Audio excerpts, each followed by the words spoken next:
Saudara-saudariku yang terkasih, Pace e bene.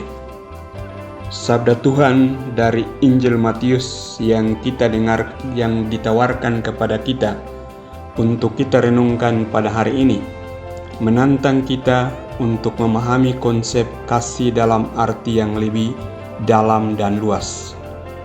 Dunia ini seringkali mengajarkan kita untuk mencintai mereka yang mencintai kita dan membenci mereka yang membenci kita.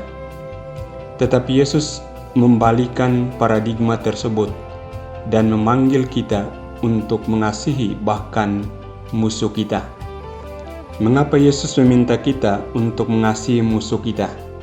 Karena itu adalah sifat Allah sendiri.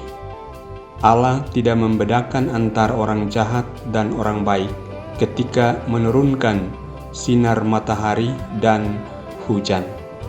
Dia memberikan berkat-Nya kepada semua orang tanpa kecuali. Ketika kita mengasihi musuh kita mengikutnya dalam kasih tanpa syarat dan belas kasihannya. Namun mengasihi musuh bukanlah sesuatu yang mudah dilakukan. Ia membutuhkan tekad dan kekuatan rohani yang luar biasa. Mengasihi musuh berarti kita harus melepaskan dendam, memaafkan, dan berdoa bagi mereka yang melakukan kejahatan kepada kita. Ini bukanlah tugas yang mudah, tetapi dengan pertolongan dan anugerah Allah, kita dapat melakukan ini. Ketika kita mengasihi musuh kita menunjukkan ciri khas sebagai anak-anak Bapa Surgawi. Orang-orang dunia mungkin hanya mampu mengasihi mereka yang mencintai mereka. Tetapi sebagai orang-orang beriman, kita dipanggil untuk melakukan lebih dari itu. Dalam mengasihi musuh kita menyaksikan kasih Allah yang membebaskan dan menyelamatkan. Selain mengasihi musuh kita, Yesus juga mengingatkan kita bahwa melakukan hal-hal baik hanya kepada saudara-saudari kita sendiri tidaklah istimewa. Kita harus berusaha untuk mengasihi dan berbuat baik kepada semua orang, termasuk mereka yang berbeda dari kita, mereka yang mungkin tidak sepaham atau tidak menyukai kita.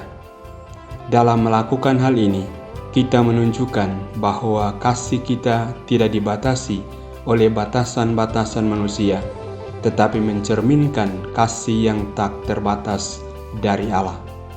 Saudara-saudariku, dalam panggilan ini, kita diajak untuk menjadi sempurna seperti Bapa kita yang di sorga sempurna adanya. Tentu saja kita tidak akan pernah mencapai kesempurnaan itu sepenuhnya di dunia ini.